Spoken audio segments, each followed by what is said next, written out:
guys! We are in Marikina Registry of Deeds. Kailangan pa pala namin ng deed of registry. So, we are kind of in a rush to get here. You also have to go back to Pasig to continue the process because we basically haven't even started kasi kulang kami ng isang requirement. And nag-absent ako today, so sana magawa namin today. It's already like 11:50, but we are hoping and praying na magawa pa rin lahat kasi sayang naman yung absent ko today. I don't want to be absent another day to do this again. There's so many things on our checklist that we have to do in Manila before we go to Davao. So many papers to fix and it's quite stressful. This is one of the biggest requirements that we have to fix while we're here in Manila. Pag ito natapos talaga, sobrang laking weight off our shoulders. We also haven't eaten anything yet. So dadaan kami sa Parang kasi sobrang sarap ng Spanish bread doon. I say it's even better than the trending Spanish bread sa may Pasig. I grew up on this Spanish bread. I will vouch for this. And also, I want to try a matcha spot here in Marikina. I think it's Kokorobi. Malapit lang daw dito. So, yeah.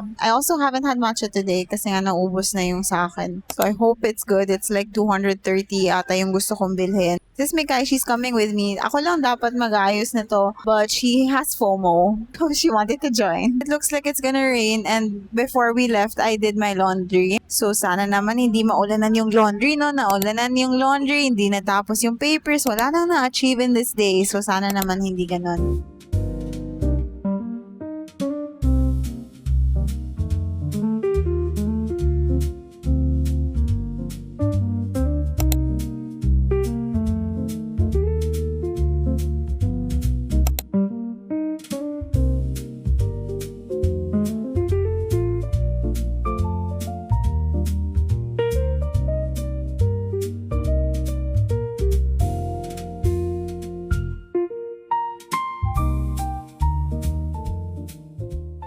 Dad siomai, chow long bao, taro po, chicken feet, yang chow, tapos salted egg na chicken.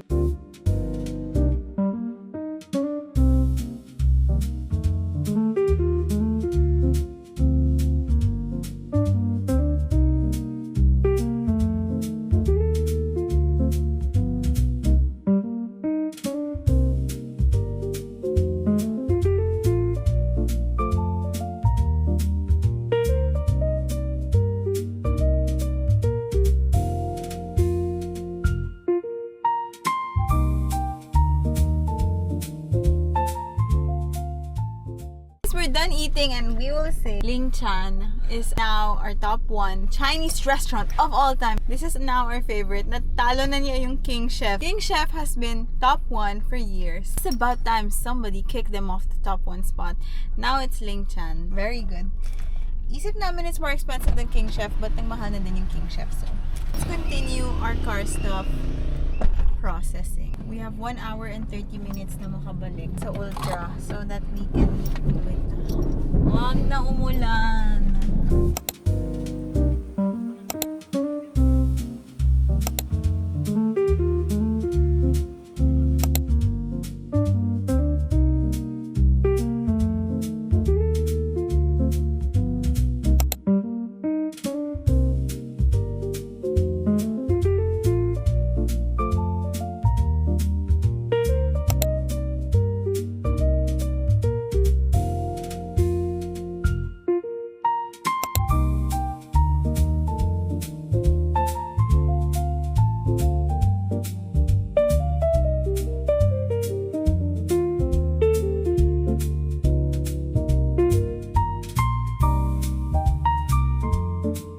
Now, we're done with Tasty Dumplings and we're gonna go to Little Matcha Studio here lang in Banawe. 3 or 4 days na ako nandito sa Manila and I've been wanting to try the matcha cafes and finally I get to try one today. Here lang sa amin because we're in LTO. We've been in LTO for hours. We're still not done. So after matcha, I'm gonna go back to LTO and see if we can finish all of the processing na so we can go home because I still have work to do.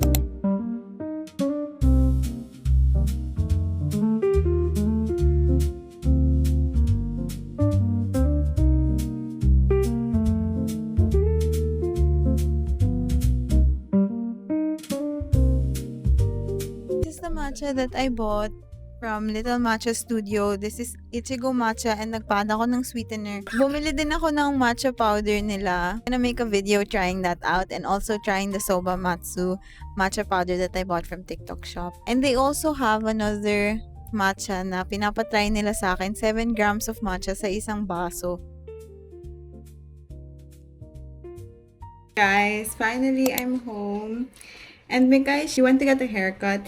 So it's really just me and the dogs. So I need to do some work stuff muna before I rest, which is fine. It's fine. I mean, maaga pa naman. It's only around mga 3, which is a lot earlier than the time we got home yesterday. So mas okay. I can get a lot of work done and then I can also rest. But yeah, this is the matcha that I got earlier. This is from Little Matcha Studio. Ito, Premium Uji Matcha. And 30 grams to for 150. Yeah, I'm excited to try this also. Dumating na yung Soba Matsu ko na matcha powder also from TikTok shop. 2 days lang, dumating agad. So I'll show you that later. They said this one is creamy and naturally sweet. So I'm excited to try it maybe tomorrow, maybe later. Because I want to try Soba Matsu first since I've already had this. But yeah, I'm just gonna work muna.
Hi guys, we're home! Ang dami naming pinuntahan to look for outside, but we couldn't find any outside.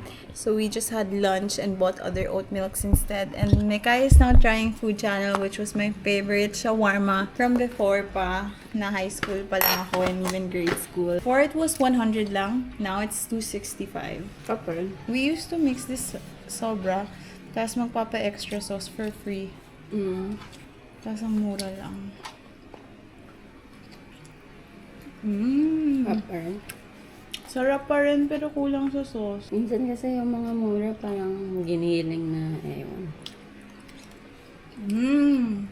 This is my matcha from Choto Matcha. Sobrang ganda and social ng place and it looks so mahal. Pero ang laki na niya for $2.15. This is the local matcha latte. So it's sweeter daw than the authentic one. But it's still a little bit bitter and strong and grassy for my taste. This is the kind of matcha that I don't like. That's why I don't like matcha before. And it has reminded me why I don't like matcha. I'll just make my own with my new matcha set that I will be unboxing later. And then I'm gonna make a video with my different milks and my new different powders. Yun lang. This is so good. Dati talaga free. Ikaw maglalagay. Oo. Pero ang dami niya kasi ding laman na parang totoong beef.